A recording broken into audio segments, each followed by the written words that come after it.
Hello दोस्तों, कैसे हो आप सभी लोग। स्वागत है आप सभी का मैक्स मांगा एक्सप्लेन में। आज हम फिर से शुरू करने जा रहे हैं बुक ऑफ एस्पर का अगला एपिसोड। कहानी वही है, लेकिन हर दिन एक नया मोड़ लेकर आती है। तो बिना देर किए चलिए अब शुरू करते हैं आज की एपिसोड नंबर 782 और 783 का। कंपन पूरे 6 घंटे तक चलता रहा। अपने कमरे से जुओ फैन आसमान का बदलता रंग देख भी नहीं पा रहा था, बस काले गोले को टकटकी लगाकर देख रहा था, डरते हुए कि कहीं कुछ गड़बड़ न हो जाए और सब बिगड़ न जाए। वो काला गोला सीसी की आवाज करने लगा और धीरे धीरे सिकुड़कर आधा मीटर रह गया, जिससे अंदर का अजीब सा आकार साफ होने लगा और जुओ फैन तन गया। जैसे जैसे गोला सिकुड़ता गया, आकार और भी साफ होता गया और फिर अचानक वो काला गोला गायब हो गया। अंदर से निकला एक 7 साल का दुबला पतला सांवला बच्चा, जो पूरे काले कपड़ों में था। वो गोला इसलिए सिकुड़ रहा था क्योंकि वो उसे सोख रहा था। जुओ फैन की आंखें फटी की फटी रह गईं। मास्टर। बच्चा इतना तेज था कि तुरंत घुटनों के बल बैठ गया और हाथ जोड़ दिए। जुओ फैन की भौं उठी और उसने उसे गौर से देखा। मास्टर, तो तुम मेरे वाइटल ब्लड इन्फेंट हो? हाँ मास्टर, मुझे इतना ताकतवर शरीर देने और मुझे एक वेसल देने के लिए आपका बहुत बहुत धन्यवाद।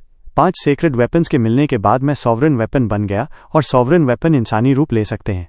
यही वजह है कि मैं इस रूप में हूँ। मैं आपकी इस कृपा और एहसान को कभी नहीं भूलूंगा। बच्चे ने 3 बार सिर झुकाकर प्रणाम किया। जुओ फैन अभी भी जैसे सपने में था, फिर होश में आकर बोला, सॉवरेन वेपन का इंसानी रूप लेना मतलब अब तुम इस शरीर की सोल बन गए हो। यही वजह थी कि तुम आखिरी तलवार के साथ जुड़ने के लिए इतने उतावले थे ताकि इंसान बन सको। बच्चे ने सर खुजलाते हुए हंसकर मान लिया। सच कहूं मास्टर, तो इंसान इस दुनिया के सबसे ऊंचे जीव हैं। हर स्पिरिट यही चाहती है कि वो इंसान बने ताकि इंसानों की तरह जी सके, नाच सके, हंस सके, बातें कर सके और रचना कर सके। मगर इंसान बनना बहुत खतरनाक और कठिन है, खासकर स्पिरिट्स के लिए जो आम स्पिरिचुअल बीस्ट से भी कम समझदार होते हैं। मैं तो बस खुशकिस्मत था कि मास्टर ने 5 सेक्रेड वेपन्स इकट्ठा किए और उन्हें मिलाकर सॉवरेन वेपन बनाया, जिससे मुझे इंसान बनने का रास्ता मिला। ये सब आपके कारण हुआ मास्टर। बच्चे ने फिर सिर झुकाकर प्रणाम किया। जुओ फैन ने सोचा और फिर आ भरी। मेरा वाइटल ब्लड इन्फेंट तुम थे, मगर अब हम अलग हो गए, जैसे हमारा नाता टूट गया। अब तुम्हें मेरे सहारे जीने की जरूरत नहीं रही, क्योंकि तुम्हारे पास सॉवरेन वेपन का वेसल है। मास्टर, आपने मुझे ये शरीर दिया है, आप मेरे माता पिता जैसे हैं, मैं आपको कैसे छोड़ सकता हूँ? बातों के इशारे में बच्चे ने सीना चौड़ा करते हुए कहा, अब से मैं आपकी तलवार हूँ, आपको बचाने वाली और कभी आपको छोड़कर नहीं जाने वाली, जैसे पहले था। बस फर्क यह है कि अब मैं आपसे बात भी कर सकता हूँ। बच्चा चमक उठा और फिर काले रंग की तलवार में बदल गया, जो जुओ फैन की ओर उड़ती आई। अब इसमें पहले की तरह बाकी तलवारों के निशान नहीं थे। 5वीं तलवार मिलने के बाद बाकी सबके निशान मिट गए थे। जुओ फैन रुका, फिर गंभीर होकर बोला, तुम्हारे पास अपना शरीर है और अपनी किस्मत है। तुम इतने सालों बाद आज़ाद हुए हो, क्या तुम सच में इस बड़े संसार में घूमना नहीं चाहोगे? सच सच बताओ, हम इतने करीब रहे हैं, मैं तुम्हें रोकूंगा नहीं। मास्टर, आपकी ये ठंडक इसलिए है क्योंकि आप मुझ पर भरोसा नहीं करते या खुद पर भरोसा नहीं करते। वो तलवार फिर से बच्चे में बदल गई और उसकी आंखों में वही दृढ़ नजर थी जो जुओ फैन की होती थी। मैं मास्टर का वाइटल ब्लड इन्फेंट हूँ। मेरा कोई अलग अस्तित्व नहीं था। मेरी जिंदगी आप पर टिकी थी। समय के साथ मैंने आपके अंदर अपनी पर्सनैलिटी बनाई। इसका मतलब मेरी सारी आदतें आपके जैसी हैं, यहाँ तक कि दिल भी। मैं तो दूसरा मास्टर हूँ और आप खुद। अगर मास्टर किसी का एहसान नहीं मानते तो क्या मैं मानूंगा? मास्टर लुओ क्लान के लिए अपनी जान दे रहे हैं और मैं भी हर कदम पर आपके साथ रहूंगा, न ज्यादा न कम। जुओ फैन चौंका और उसे लंबे समय तक देखता रहा। मन ही मन सोचा, ये बच्चा सब मुझसे ही सीखा है। ये मेरा ही दूसरा रूप है। अगर मैं कृतज्ञ नहीं तो ये भी नहीं। ये अब ब्लड इन्फेंट नहीं, बल्कि मेरी सबसे मजबूत तलवार साथी है, वफादार गार्डियन सोर्ड। जुओ फैन मुस्कुराया, तो अब तुम मेरे स्वॉर्ड चाइल्ड रहोगे, मेरे पास की रक्षा करते हुए। जी मास्टर। स्वॉर्ड चाइल्ड ने हंसकर सिर हिलाया। जुओ फैन ने सिर हिलाया, फिर ठिठक कर अजीब सा देखा। स्वॉर्ड चाइल्ड, अगर मैं आगे चलकर बहुत घटिया और चालाकी भरे काम करूं तो भी तुम वफादार रहोगे? वो तो जैसे मैंने कहा, मैं सब आपसे सीखा हूं। मैं बिल्कुल आपकी तरह हूं। आप धोखा देंगे तो मैं भी दूंगा, या फिर अगर आपने मुझे छोड़ा नहीं तो मैं आपको ही खत्म करके अपनी राह पकड़ लूंगा और फिर आपकी तरह ही अपने मकसद के लिए घटिया काम करूंगा। बस इतना ही। जुओ फैन हक्का बक्का रह गया। उसका दिल कांप गया। फिर छाती पर हाथ रखकर सोचा, चलो कम से कम मैं सिद्धांतों वाला इंसान हूं और इतनी गंदगी में नहीं गिरूंगा। नहीं तो मैं डिवाइन स्वॉर्ड खोकर एक दुश्मन भी बना लेता। जुओ फैन बाहर निकल आया। दिमाग में विचार घूम रहे थे कि कहीं मैंने खुद को कभी धोखा तो नहीं दिया। ये बच्चा कहीं वो भी न सीख ले और मेरे साथ वैसा ही करे। ये होगा सच में, जो बोओगे वही काटोगे। पीछे स्वॉर्ड चाइल्ड मुस्कुरा रहा था, मगर थोड़ा बेचैन भी लग रहा था। स्वॉर्ड चाइल्ड, तुम्हारी ताकत कैसी है? रिफाइनिंग से पहले मैं आपके साथ ही बढ़ता रहा हूँ। आप जितने ताकतवर हुए मैं भी उतना, इसलिए मैं भी मिड स्टेज स्पिरिट किंग हूं। तो क्या तुम्हें कोई खास स्किल्स भी आती हैं? ये मत कहना कि तुम मेरी सारी स्किल्स जानते हो। नहीं, मैं divine eye of the void या अपोकलिप्टिक थंडर फ्लेम नहीं चला सकता, लेकिन मैंने आपकी 5 कॉम्प्रहेंडेड आर्ट्स ली और उन्हें मिलाकर छठी बना दी। छठी? The apocalyptic sword art. Zhuo Fan चलते चलते बातें कर रहा था। मुझे अब न सिर्फ दुश्मनों से बल्कि खुद से भी सावधान रहना होगा, ये जरूरी है। दोनों कमरे से बाहर निकले और दरवाजे पर खड़े लुओ क्लैन के हायर अप से मिले। जुओ फैन को किसी के साथ बाहर आते देख, जो आधा उसके कद का था, सब चौंक गए। अरे ये तो 3 दिन से अंदर थे, ये बच्चा कहाँ से आ गया? क्या इन्होंने खुद बना लिया? ये मजाक नहीं है, 3 दिन में बच्चा पैदा नहीं होता, कम से कम 10 महीने तो लगते हैं। बकवास बंद करो। तुमको ये चिंता है कि आदमी ने बच्चा पैदा किया और वो भी इतना बड़ा, या ये कि कहीं कमरे में कोई छुपा हुआ रास्ता तो नहीं जिससे बच्चा अंदर आया? संभव नहीं। मैं लगातार यहाँ पहरा दे रहा हूँ, एक मक्खी भी बिना मेरे देखे नहीं गुजर सकती, तो बच्चा कैसे आ जाता? सब इस अजीब से मामले पर बहस करने लगे। जुओ फैन मुस्कुराया। तुम लोग यहाँ क्या कर रहे हो? कुछ हुआ क्या? अरे स्टीवर्ट जुओ, पूरी दुनिया हिल रही थी और आसमान का रंग बदल गया था। हम देखने आए कि आप ठीक हो या नहीं, ली जिंगटियन ने झुककर कहा। जुओ फैन ने हाथ हिलाकर कहा, मैं ठीक हूं, तुम लोग जा सकते हो। हमारी कल्टीवेशन हाल ही में बहुत बढ़ी है, उसे स्थिर करना होगा। उसके बाद बड़े काम हमारे सामने हैं। हम जानते हैं। सबने सिर हिलाया, मगर जाने का कोई इरादा नहीं था। उनकी नज़र स्वॉर्ड चाइल्ड पर टिकी थी। उनकी जिज्ञासा समझकर जुओ फैन ने कहा, यह है मेरा personal guard, apocalyptic sword child. Personal guard? सब चौंके। स्टीवर्ट जुओ, आपको अपने स्तर का गार्ड चाहिए तो ये आपकी ताकत से ज्यादा पीछे नहीं होगा इतनी छोटी उम्र में। हाँ डैड, अगर आपको गार्ड चाहिए तो मुझे ले लो। गु संतोंग ने अजीब सी नजर से देखा। धप। जुओ फैन ने उसके सिर पर हाथ मारा और डांटा, तुम दूसरों के बारे में बोलने की हिम्मत रखते हो? कौन सा 6 साल का बच्चा था जो टियान्यू में ऐसे घूमता था जैसे वहां का मालिक हो? वो अलग है, मैं कोलिन हूं। गु संतोंग ने गर्व से सीना चौड़ा किया। एक दुबला पतला काला हाथ उसके कंधे पर आया। यंग मास्टर सैन, एक मुकाबला सब साफ कर देगा। हा हा हा। गु संतोंग कांप गया और सामने काली आंखों और शरारती मुस्कान को देखा। अरे माँ, इसकी नज़र तो डैड जैसी है, कहीं ये कोई छुपा बेटा तो नहीं? गु संतोंग डर के मारे उछल पड़ा। लगाओ दांव, अब पीछे मत हटना। जो जॉय टाउन खून में नहा चुका था वो फिर से शोरगुल से भर गया। बस फर्क ये था कि इस बार ये हलचल शहर से 100 मील दूर एक घाटी में हो रही थी। क्यू यानहाई ने तो बाकायदा एक ठेला भी लगा लिया था और जोर जोर से पुकार रहा था, अरे भाई लोग, हम सब तो अपने हैं, हिचकिचाओ मत, दांव लगाओ और इस जगह को और चहकदार बनाओ। हमारे यंग मास्टर सैन के लिए 1 के बदले 3 का भाव है, और दूसरी तरफ स्टीवर्ट जुओ का गुप्त रक्षक अपोकलिप्टिक स्वॉर्ड चाइल्ड, उसके लिए 1 के बदले 5 का भाव है। सारे दांव अब खुले हैं। लोग पहले से ही इकट्ठा हो चुके थे और अपनी अपनी कीमती चीजें निकालने लगे। ठेला गोलियों, स्पिरिचुअल हथियारों और तरह तरह के नायाब जड़ी बूटियों से भर चुका था। धड़ाम, एक बड़ा सा स्कारलेट रंग का शराब का मटका ठेले के तख्तों को हिला गया। सबको उसी वक्त समझ आ गया कि इस अजीबोगरीब दांव के पीछे कौन है। क्यू यानहाई का चेहरा फड़क गया। उसने वाइन स्वॉर्ड इमॉर्टल की लाल नाक की तरफ देखा। सीनियर, मैंने तो ये कहा था कि कोई लिमिट नहीं है मजा बढ़ाने के लिए, लेकिन आप ऐसे शराब का मटका रख देंगे जिसकी कीमत मुश्किल से 10 स्पिरिट स्टोन्स है। तुम इसे 10 स्पिरिट स्टोन्स कहते हो? जो तुम यहाँ देख रहे हो वो मुरोंग क्लान की पुरानी और बेहतरीन शराब है। मैं तो सिर्फ इसे लेने के लिए उनके घर तक गया था, फिर तुम्हारे साथ आया। ये हमेशा मांग में रहती है। मैं तो बस तुम सबको इतना जोश में देखकर इस अनमोल शराब से हाथ धोने को तैयार हुआ हूं, वाइन स्वॉर्ड इमॉर्टल ने अकड़ते हुए कहा। क्यू यानहाई ने सिर हिलाया। ठीक है, तुम्हारे सीनियर होने के नाते मैं इसे 10 सेक्रेट स्टोन्स में लिख देता हूं। तो बताओ किस पर दांव लगाओगे? क्या ये पूछने वाली बात है स्टीवर्ट जुओ के यंग मास्टर सैन पर? वाइन स्वॉर्ड इमॉर्टल हंसा। अब तक जो देखा है उससे सब जानते हैं कि गु संतों की ताकत हमारी ही बराबरी की है, और सेक्रेट डोमेन में आने के बाद हम सब स्पिरिट किंग स्टेज पर पहुंच चुके हैं, तो उसकी ताकत भी जरूर बढ़ी होगी। जहां तक उस स्वॉर्ड चाइल्ड की बात है वो कुछ खास नहीं लगता, तो मैं तो सुरक्षित दांव लगाऊंगा और यंग मास्टर सैन पर ही रहूंगा। सबने सहमति में सिर हिलाया। अनजान लड़ाके पर रिस्क लेने के बजाय गु संतोंग पर दांव लगाना बेहतर था। तभी एक वीणा ठेले पर धड़ से गिरी और एक बेफिक्र आवाज आई, मैं स्वॉर्ड चाइल्ड पर दांव लगाता हूं। लियू मोबाई। वाइन स्वॉर्ड इमॉर्टल ने अजीब नजरों से देखा। तुम उसकी ताकत जानते हो जो उस पर दांव लगा रहे हो? लियू मोबाई हल्की हंसी हंसते हुए सिर हिलाया। नहीं, लेकिन जुओ फैन ने उसे अपना निजी रक्षक बनाया है, यही सबूत काफी है ना? सच कहूं तो यंग मास्टर सैन का बिना सोचे उसकी चुनौती लेना थोड़ी जल्दबाजी है। दुश्मन को जानना ही जीत दिलाता है। वो तो खुली किताब है, लेकिन ओपोनेंट पूरी तरह बंद है। इसी वजह से स्वॉर्ड चाइल्ड के जीतने की संभावना ज्यादा है। बात तो सही है, बिल्कुल वही जो जिदर स्वॉर्ड किंग से उम्मीद की जाती है, जिसने अपने क्लैन का बदला लेने के लिए वक्त का इंतजार किया। सोच समझकर सबने चमकते हुए कहा और गू संतोंग से दांव हटाकर स्वॉर्ड चाइल्ड पर लगा दिया। वाइन स्वॉर्ड इमॉर्टल ने सूखे होंठ चाटते हुए अपना मटका भी खिसका लिया। अच्छा ल्यू मुबाई, मैं तुम पर भरोसा कर लेता हूं, लेकिन हार गया तो तुमने मेरी भरपाई करनी होगी। जरूर, और मेरी वीणा भी दांव में है। हा हा हा। ल्यू मुबाई को कोई फर्क नहीं पड़ा। वो मुस्कुराते हुए पहाड़ियों पर खड़े दोनों लड़ाकों को देखने लगा। साम्राज्य के गिरने के बाद से ही उसका मन हल्का हो गया था, उसकी इच्छा पूरी हुई थी और उसका मिजाज भी खुला खुला हो गया था।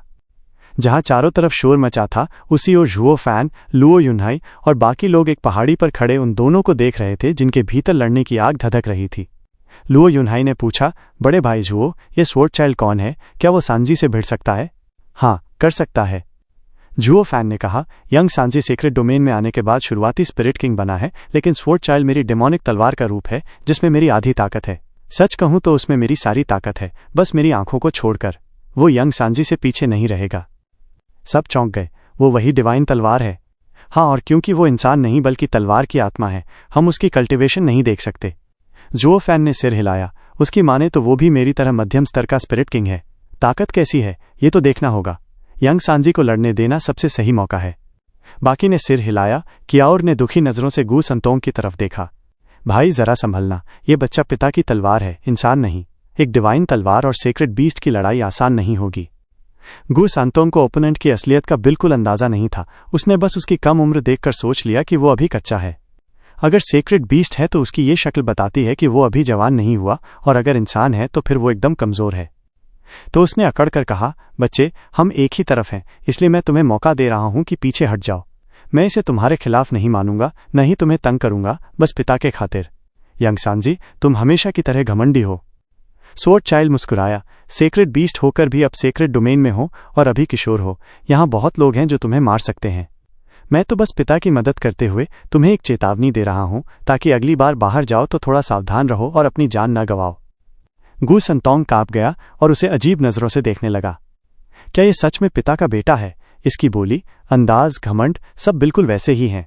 बाकी सबने झुओ फैन को अजीब नजरों से देखा। स्टुअर्ट झुओ, ये तो आपका छोटा रूप है बच्चे के शरीर में। झुओ फैन मुस्कुरा दिया। स्वॉर्ड चाइल्ड ने मुझसे सब कुछ ले लिया है, एक बेटे से भी ज्यादा मेरा रूप है। गू संतोंग ने देखा कि झुओ फैन कोई प्रतिक्रिया नहीं दे रहा और उसने मन बना लिया। लगता है बच्चा पिता के इतना करीब नहीं, मैं इसे सबक सिखा सकता हूं। उसने खतरनाक चेहरा बनाकर मुस्कुराते हुए कहा, पिता से सुनना तो ठीक है, लेकिन तुम जैसे नन्हे से ये तो चिढ़ाने जैसा लगता है। देखते हैं अब कौन किसको हराता है। गू संतोंग आगे बढ़ा और उसकी मुट्ठी स्कारलेट चमकने लगी। उसने स्वॉर्ड चाइल्ड की तरफ वार किया, वो भी आधी ताकत में, क्योंकि वो एक तिहाई छोड़ चुका था। यंग मास्टर सान, जरा पूरी ताकत से आओ, मैं आराम से सह लूंगा। स्वॉर्ड चाइल्ड ने मुस्कुराकर उंगली से लाल चमक छोड़ी जो गू संतोंग की मुट्ठी से टकराई। एक स्वॉर्ड वेव उठी, वो मुट्ठी से टकराई और कान फाड़ देने वाला धमाका हुआ। गू संतोंग का पूरा शरीर कांप गया और वो 100 मीटर पीछे जा गिरा। उसकी नजरें अब दहशत में थी। ये तो सोरिंग स्वॉर्ड आर्ट है और वो भी चरम पर। ये ताकत तुम्हारे पास कैसे है? इसे तो सिर्फ पिता ही इस स्तर तक ला सकते हैं। उसने स्टुअर्ट झुओ की तलवार कला पूरी तरह पाई है, वाकई उसकी तलवार के लायक है। शांगवान फेशियोंग की आंखें प्रशंसा से चमक उठीं। झुओ फैन हंसा। वो अभी तक मेरे साथ शरीर और मन से जुड़ा था, तो 5 स्वॉर्ड आर्ट्स का आना तो सामान्य है। और उसने बताया कि उसने छठा भी सीख लिया है। वो तो मैं भी देखना चाहूंगा। छठा? शांगवान फेशियोंग और बाकी ने सिर हिलाया। हाँ, स्टुअर्ट झुओ ने तलवार कला को चरम तक सीखा है, तो उसकी डिवाइन तलवार की आत्मा और तेज हो गई होगी, 5 आर्ट्स को मिलाने में सक्षम। अब तो मैं भी देखने के लिए उत्सुक हूं। हाँ हाँ हाँ। सब हंस पड़े और लड़ाई देखने लगे। दांव के ठेले पर जो लोग गू संतोंग पर लगाने वाले थे, सब अब दूसरे पर लग गए। क्यू यनहाई ने गाली दी, क्या कर रहे हो तुम लोग? कोई एथिक्स नहीं है क्या? बोलकर लगाओ और छोड़कर। अब जब यंग मास्टर सैन पिछड़ रहा है तो पलट गए, ये नहीं चलेगा। कमाल है, मैं बस एक दांव हारा और ये सब मेरा भरोसा छोड़ बैठे। ये तो शर्म की बात है, अब तो पूरी ताकत लगानी पड़ेगी। गू संतोंग का चेहरा तमतमा गया। एल्डर क्यू की बात सुनकर गुस्से में वो स्वॉर्ड चाइल्ड की तरफ झपटा। बदमाश बच्चे, मैं तुम पर हाथ हल्का रख रहा था, अब नहीं, तैयार हो जाओ। हा हा हा। गू संतोंग के हाथ हिले और उसने हवा में वार किया। दुनिया जैसे हिल उठी। हवा इतनी मुड़ी कि जगह जगह काले दरारें बन गईं जो तेजी से स्वॉर्ड चाइल्ड की तरफ बढ़ने लगीं। उन दरारों की आवाज कान चुभाने वाली थी। दर्शक दंग रह गए। ये तो स्पेस फट गया, मतलब अगर दरार लग जाए तो टुकड़े टुकड़े हो जाओगे। ये तो हद हो गई। पहले इस चाल से बस हवा ही मुरड़ पाती थी, अब स्पिरिट किंग स्तर पर पहुंचकर वो स्पेस मोड़ सकता था। स्पेस वो जगह है जहां सब कुछ मौजूद है, अगर वो फट जाए तो वहां का सब कुछ टुकड़े टुकड़े हो जाएगा। स्टुअर्ट जुओ, ये तो जानलेवा हो रहा है। सबकी नज़र जुओ फैन पर गई। वो अब भी मुस्कुराकर देख रहा था। बच्चा इंसान नहीं है, आसमान भी फट जाए तो फर्क नहीं पड़ेगा। बाकी सब चौंक गए। हाँ, सही तो है, वो डिवाइन तलवार है, स्पेस फटने का उस पर कोई असर नहीं होगा। जैसे कोई जहरीला सांप अचानक वार करे, वैसी ही रफ्तार से वो स्पेशल क्रैक तलवार की तरह स्वॉर्ड चाइल्ड पर टूट पड़ी, जिसकी काली गहराई उसे पूरा निगल जाने का वादा कर रही थी। लेकिन स्वॉर्ड चाइल्ड के चेहरे पर जरा भी परवाह नहीं दिखी। बस एक हल्की मुस्कान के साथ उसने जोर से चिल्लाया और हाथ झटका। ठंडी हवा चली और वो फैलते हुए जख्म जैसे निशान धीरे धीरे अपनी रफ्तार खोने लगे। आखिरकार वहीं जम गए, यहां तक कि उन पर बर्फ की परत तक नजर आने लगी। गु संतोंग हक्का बक्का रह गया। Heaven ceiling sword art. हाँ, मैं मास्टर की तलवार हूं, उनका कोई भी स्वॉर्ड आर्ट हो, मैं जानता हूं। इसलिए यंग मास्टर सान, खुलकर मुझ पर पूरा जोर लगाओ। स्वॉर्ड चाइल्ड मुस्कुराया और आखिरकार गु संतोंग की ओर बढ़ा। उसने उंगली हिलाई और आग का भयानक विस्फोट हुआ। काले अंतरिक्ष के चीरे आग में मिल गए और धीरे धीरे भरने लगे। रास्ता साफ होते ही स्वॉर्ड चाइल्ड सीधा गु संतोंग के चेहरे की ओर झपटा, उंगली से चुभोने के लिए जिसमें बिजली सी चटक रही थी। गु संतोंग का चेहरा तन गया। उसने पीछे कदम हटाया और मुक्के से बचाव किया। डेसिमेटिंग स्वॉर्ड आर्ट और सनड्रिंग स्वॉर्ड आर्ट, तुम्हें मेरे डैड के 5 स्वॉर्ड आर्ट इतने परफेक्ट तरीके से कैसे आते हैं? कोई बेटा इतना सब नहीं कर सकता। तुम हो कौन? मैंने कहा ना, मैं मास्टर की तलवार हूं। आखिरकार गु संतोंग ने अपनी पूरी ताकत खोल दी। उसका मुक्का एक स्कारलेट लहर छोड़ता हुआ पर्पल थंडर स्वॉर्ड वेव से टकराया। टक्कर इतनी जबरदस्त थी कि आसपास की 40 पहाड़ियां चूर चूर हो गईं। गु संतोंग कांप उठा। झटके के असर से पीछे हटना पड़ा। स्वॉर्ड चाइल्ड हंस पड़ा और गु संतोंग की तरफ इशारा करते हुए बोला, मैं एक डिवाइन तलवार हूं, मांस और खून का नहीं। मुझे अंदरूनी झटके का डर नहीं, क्योंकि मेरे अंदर कुछ है ही नहीं। सेक्रेड बीस्ट मुझसे इसी में अलग है। Vaulting sword, dragon sword. Dragon की दहाड़ के साथ स्वॉर्ड चाइल्ड ने अपना फायदा उठाया। उंगली से फिर एक स्वॉर्ड वेव छोड़ी। इस बार गु संतोंग मुश्किल से खुद को संभाल पाया और टकराने के लिए तैयार हुआ। आखिर में वो बस पलटकर पंच मार सका। ये हड़बड़ी में मारा गया पंच पूरी ताकत से खाली था और एक बार फिर उसे पीछे धकेल दिया गया। स्वॉर्ड चाइल्ड स्थिर खड़ा मुस्कुराया। अधिकतर कल्टीवेटर्स तो अंदरूनी झटकों को संभालने के लिए रुकते हैं, वरना चोट बढ़ती जाती है। लेकिन मुझे ऐसी कोई प्रॉब्लम नहीं। मैं तो लगातार वार कर तुम्हें सिर्फ 10 चालों में मार सकता हूं और तुम बच भी नहीं पाओगे। नतीजा साफ है, लड़ने का कोई मतलब नहीं। हाँ, क्या घातक तलवार है। भीड़ दंग रह गई। स्टुअर्ट जुओ, एक इंसानी शक्ल वाली डिवाइन तलवार कितनी खतरनाक है, जिसमें कोई कमजोरी ही नहीं। इसका शरीर सेक्रेड बीस्ट से भी स्ट्रांग है, ये तो कभी सुना ही नहीं गया। जुओ फैन ने सिर हिलाया। हाँ, मुझे भी नहीं लगा था कि यंग सांजी इतनी जल्दी हार जाएगा। यही वजह है कि स्वॉर्ड चाइल्ड मेरे बनाए इस शरीर के लिए इतना आभारी है। एक डिवाइन तलवार के तौर पर यह सचमुच भगवान जैसी है। सोच रहा हूं, क्या कुछ है जो इसे रोक सके? जुओ फैन मन ही मन सोचने लगा। इसके पास मेरी सारी ताकत है, सिवाय उन आंखों के। सभी का चेहरा गंभीर हो गया। ये स्वॉर्ड चाइल्ड तो राक्षस जैसा है, लेकिन अगर ये हमारे खिलाफ हो गया तो? उसने खुद को जुओ फैन की तलवार कहा, लेकिन आखिर तलवार तो तलवार है, जिसकी अपनी कोई मर्जी नहीं, बस मालिक की आज्ञा मानती है। लेकिन ये बच्चा जैसा है। स्टुअर्ट जुओ, इसमें तुम्हारा घमंड बिल्कुल साफ दिखता है, लिंग वुचांग ने कहा। हालांकि ये देखने में जवान लगता है और जवानों में अकड़ ज्यादा होती है। जुओ फैन ने सिर हिलाया। हाँ, ये बिल्कुल मेरी तरह है। फर्क सिर्फ इतना है कि मेरी शुरुआती जिंदगी में मैं संयमित था, ज्यादा निर्दयी, कम उग्र। इसके पास कोई बंधन नहीं।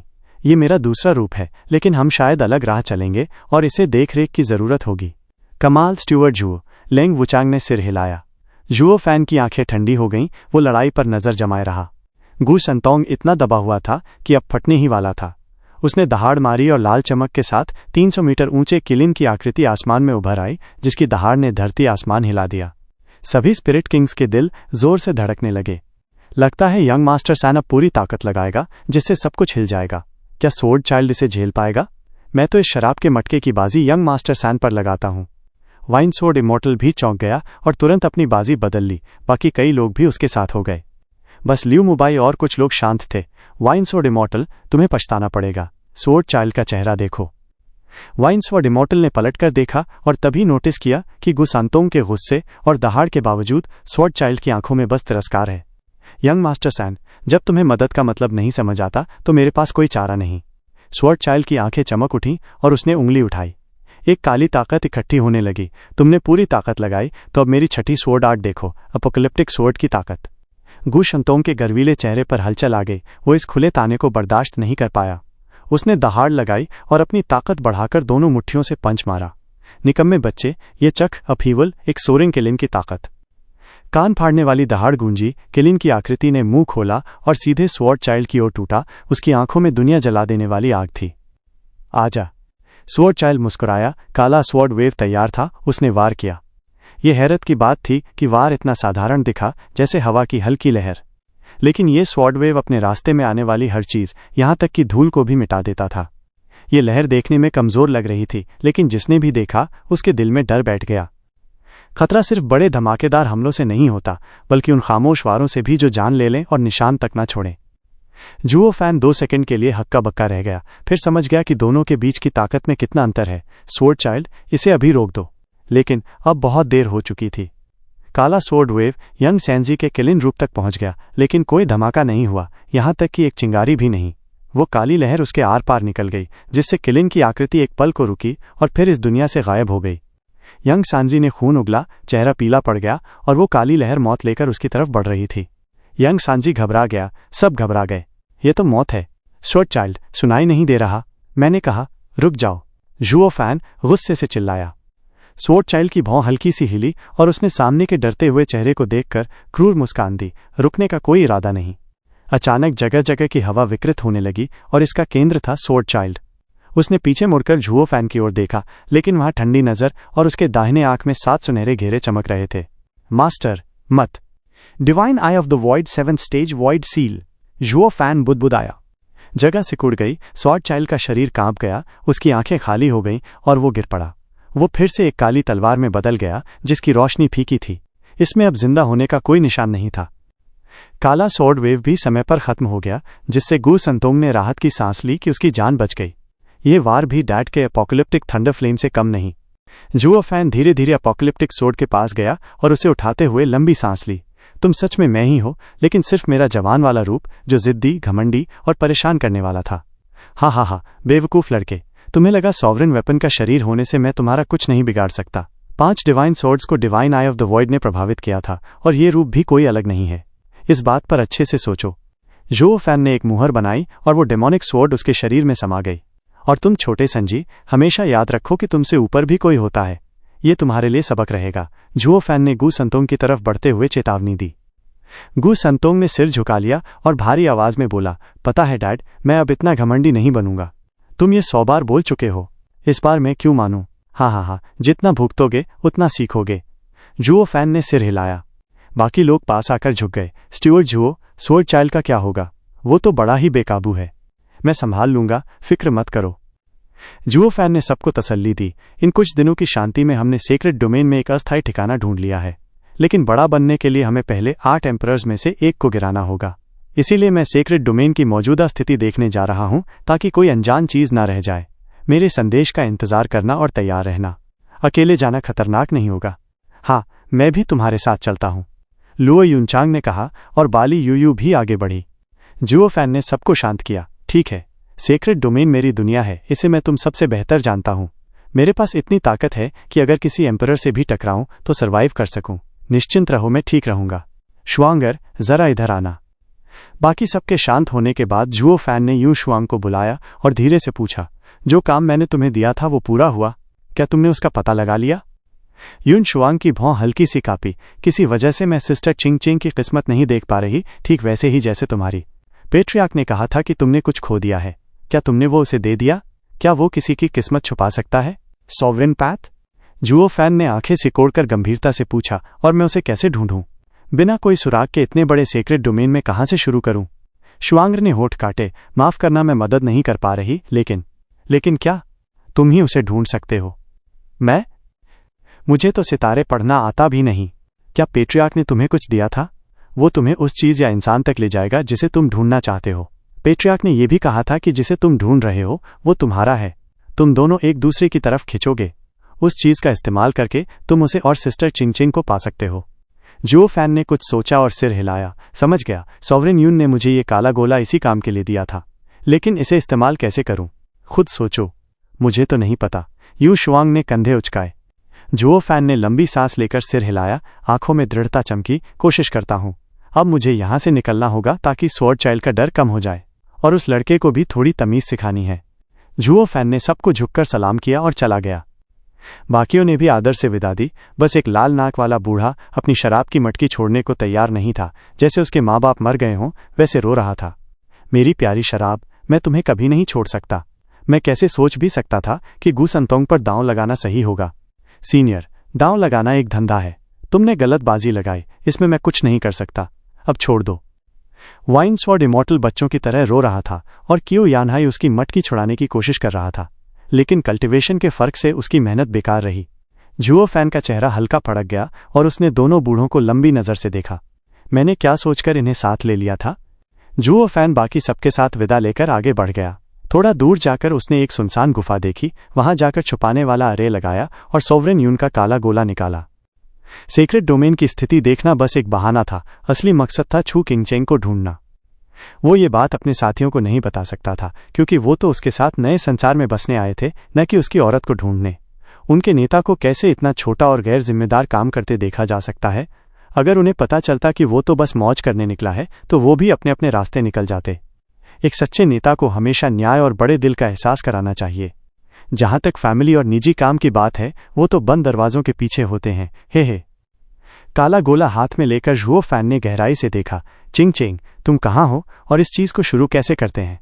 सॉवरेन यून भी अजीब आदमी है। औजार दे दिए लेकिन तरीका नहीं बताया। अब कहाँ से शुरू करूं? जुओ फैन बड़बड़ाया। जैसे जैसे उसने गोले में गहराई से देखा, उसकी नज़र धुंधली होने लगी और गोले के अंदर का अंधेरा घूमने लगा, उसे अपनी तरफ खींचते हुए। जुओ फैन का शरीर कांप उठा और उसकी आंखें काली हो गईं। वो जमीन पर गिर पड़ा, आंखें खुली हुईं, और अगले ही पल होश में आया तो खुद को तारों से घिरे काले आकाश में पाया। तारे इतने पास से गुजर रहे थे कि हाथ बढ़ाकर छू सकता था। ये मैं कहाँ आ गया और यहाँ क्या कर रहा हूँ? जुओ फैन झटके से इधर उधर देखने लगा और फिर याद आया, सोवरेन यून की जगह भी ऐसी ही थी। लगता है मेरा मन इस गोले में आ गया है। क्या ऐसे ही इसे इस्तेमाल करते हैं? लेकिन अब उसे ढूंढूं कैसे? जुओ फैन ने माथे पर बल डालते हुए ऊपर चमकते तारों को देखा और सोच में पड़ गया। यून क्लान की होली मेडन तो तारों को देखकर आकाश का हाल पढ़ सकती है। सॉवरेन यून भी तारों के जरिए इंसानों की किस्मत देख सकते हैं। शायद किंगचेंग को ढूंढने के लिए मुझे भी तारों की चाल समझनी होगी। शुआंग्रे से कुछ टिप्स ले लूं, लेकिन ये तो कला से ज्यादा एक गुण जैसा लगता है। यून क्लान का मुखिया ही इसे कर सकता है। अब क्या करूं? जुओ फैन ने उलझन में आसमान को देखा। फिर उसका चेहरा ढीला पड़ गया, जैसे वो तारों की रोशनी में खो गया हो, और तभी उसे कुछ अजीब महसूस हुआ। बेटे, इंसान ही दुनिया के सबसे श्रेष्ठ प्राणी हैं और बाकी सब चीज़ों की बुनियाद। इंसानों में 360 छोटे ब्रह्मांड होते हैं जो पूरे ब्रह्मांड के साथ तालमेल में काम करते हैं। हर व्यक्ति का एक रक्षक तारा होता है। जब तुम आकाश को देखते हो तो असल में तुम उनकी किस्मत देख रहे होते हो। तुम्हारी आंखें रात के तारों को नहीं, बल्कि ब्रह्मांड के पुनर्जन्म चक्र को देख रही हैं। जिसे पाना चाहते हो, दिल से चाहो और तुम उसे पालोगे। एक बूढ़ी आवाज ने उसके कान में फुसफुसाया, जिससे उसका दिल धड़क उठा और उसने तारों पर और ध्यान लगाया। जुओ फैन सब कुछ भूलकर, यहां तक कि समय भी, बस तारों की चाल को देखता रहा। उसका युवान की तारों के साथ बहने लगा, अजीब और अनजानी चालों में। एक पल ऐसा आया जब उसे लगा कि तारे उसके साथ मिल गए हैं। तारों को देखना मानो अपने शरीर के अंदर झांकना हो। खून का बहाव, सांसें, सब कुछ जैसे उसके अंगों को हिला रहे हों, और वो सब समझ रहा था। मुझे चिंगचेंग को ढूंढना है। जैसे ही ये चाहत दिल में उठी, तारे उसकी इच्छा के साथ चलने लगे। उसने महसूस किया कि 9 सबसे चमकीले तारे एक सीध में आकर पूरब की तरफ बढ़ रहे हैं। 9 तारे एक पंक्ति में स्वर्ग को धोखा देकर किस्मत बदल रहे थे, सॉवरेन की शक्ति से भी छिपे हुए। वो पूरब में है। जुओ फैन की आंखें चमक उठीं और वो झटके से जाग गया। उठकर देखा तो काला गोला पास में पड़ा था। उसे समेटकर जुओ फैन खुशी से भर गया और गुफा से बाहर निकल गया। रात थी और आसमान में वही तारे थे जो उसने गोले में देखे थे, 9 सबसे चमकीले तारे एक लाइन में। क्या ये काला गोला तारों को प्रभावित कर रहा है, या तारे गोले में दिख रही छवि को दर्शा रहे हैं, या फिर ये सब जुओ फैन ही नियंत्रित कर रहा था? वो उलझन में पड़ गया। कमाल है, मैं फिर से आगे बढ़ गया। अब मैं लेट स्टेज स्पिरिट किंग हूं। और सबसे हैरानी की बात यह थी कि ऊपर से उसका कल्टीवेशन लेवल गिरकर बोन टेम्परिंग स्टेज की पहली परत पर आ गया था। मेरा दिल एक बार फिर बड़ा हो गया। नीले साफ आसमान के नीचे जुओ फैन जमीन पर तेजी से भाग रहा था। उसकी आंखों में एक अजीब सी चमक थी, जैसे वो तारों को देखकर रास्ता खोज रहा हो। आसमान की तरफ देखते हुए उसने आंखें सिकोड़कर हल्की मुस्कान दी। वो 9 तारों में से आखिरी वाले के करीब पहुंच रहा था, उसी के पास जिसे वो देखना चाहता था। जुओ फैन का मन उत्साह से भर गया। जब से उसने उस काले गोले के अंदर तारों को देखा था, उसे अजीब सा लग रहा था, जैसे उसका इस दुनिया की हर एक चीज से कोई अदृश्य रिश्ता जुड़ गया हो। वो तो दिन के उजाले में भी तारों को देख सकता था। सीनियर सिस्टर, मास्टर ने हमें पर्पल गोल्ड ग्लेज्ड कप लेकर मिस सिटी में सीनियर आंट के ग्रुप से मिलने को कहा है। वहां एक ट्रेजर कंपटीशन है। हमें हर हाल में नेदर सी का नक्शा हासिल करना है। लेकिन मेरा मन नहीं मान रहा कि जूनियर सिस्टर को अकेले छोड़कर जाएं। और क्यों नहीं मान रहा? वो बेवकूफ़ लड़की जितनी कमज़ोर है उतनी ही साधारण है। न सिर्फ मैं, बल्कि तुम सब उससे स्ट्रांग हो। उसे साथ ले जाने का कोई मतलब नहीं, बस बोझ बढ़ेगा। वो तो बस मास्टर के भरोसे साथ आती है, चाहे कितनी भी गलती करे उसे हिस्सा मिल ही जाता है। लेकिन मास्टर ने कहा है। चुप रहो। उस घिनौनी लड़की ने अपनी मीठी बातों से मास्टर को फंसा रखा है। बस चापलूसी करना ही उसे आता है। इतनी अहम मिशन में मैं कभी भी उसका नाम अपने साथ नहीं जोड़ूंगी। हम कह देंगे कि वो पीछे रह गई और हमें पकड़ नहीं पाई। उनकी बातें घने जंगल में गूंज रही थी, जो जुओ फैन के तेज कानों तक साफ पहुंच गईं। नेदसी, क्या ये वही नेदर सॉवरन का इलाका नहीं है जिसकी एक झलक मुझे मॉर्टल डोमेन के वर्ल्ड विंड टनल्स में मिली थी? लेकिन अंदर जाने का तरीका तो मुझे नहीं पता था। क्या ऐसा नक्शा सच में हो सकता है? जुओ फैन कुछ पल रुका और जंगल की तरफ दौड़ पड़ा। कपड़े ठीक करके वो आराम से पत्तों को हटाते हुए भीतर चला गया। सरसराहट कौन है वहां? एक तेज चीख के साथ 6 चमकती तलवारें झाड़ियों की तरफ लपकीं। चेहरा देखने से पहले ही जुओ फैन ने उनकी तलवारों की खूनी नीयत महसूस कर ली। जुओ फैन हल्का सा हंसा, लेकिन फिर भी डर का नाटक करते हुए बोला, ठहरो ठहरो, मैं रास्ता भटक गया हूं, किसी को नुकसान पहुंचाने का इरादा नहीं है। वो कांपते हुए झाड़ियों से बाहर निकला। सामने 6 खूबसूरत लड़कियां खड़ी थीं, हर एक अपने आप में बेमिसाल, लेकिन उनकी ठंडी आंखों ने उनकी सुंदरता को फीका कर दिया था। उन्होंने उसे ऊपर से नीचे तक देखा और उसकी बोन टेम्परिंग स्टेज को पहचानते ही थोड़ी ढील दे दी। उनकी सीनियर सिस्टर ने ताना मारते हुए कहा, तुम्हारी उम्र इतनी हो गई और अब तक बोन टेम्परिंग स्टेज में हो? सेक्रेट डोमेन में ऐसे लोग भी होते हैं क्या? इतने कमज़ोर होकर तुम जंगल में घूम रहे हो, कभी भी कोई स्पिरिचुअल बीस्ट तुम्हें चबाकर हड्डियां छोड़ देगा। बिल्कुल सही, मुझे भी पता है ये जगह खतरनाक है, लेकिन रोजी रोटी कमानी है। इसके अलावा मैं जड़ी बूटियां ही तो तोड़ सकता हूँ। हा हा हा। जुओ फैन ने बेवकूफ़ी भरी हंसी दिखाई, लेकिन उसकी नज़र चुपचाप उनकी कल्टिवेशन जांच रही थी। 3 spirit Kings, 1 mid stage, 2 early stage और बाकी पीक जेनेसिस स्टेज में। काफ़ी मजबूत टीम है। जुओ फैन ने फिर से झुककर भोलेपन का नाटक किया। मिस, क्या आप बता सकती हैं आगे क्या है? मैं इस जंगल में 3 महीने से फंसा हूं, बाहर का रास्ता नहीं मिल रहा। बोन टेम्परिंग कल्टिवेटर का तो यही अंजाम होना चाहिए, उड़ भी नहीं सकता और यहां फंसा हुआ है। सीनियर सिस्टर उसकी मुसीबत का मजा ले रही थी, बाकी लड़कियां भी मजाकिया मुस्कान दे रही थीं। उसने फिर घमंड से कहा, लड़के, अच्छा होगा तुम यहीं से लौट जाओ, वरना इस जंगल में तुम्हारी मौत पक्की है। और आगे मत जाना, नहीं तो दर्दनाक मौत मिलेगी। क्यों? आगे रूबी क्लाउड सेक्ट है, सीनियर सिस्टर ने व्यंग्य से कहा। जुओ फैन का चेहरा उतर गया।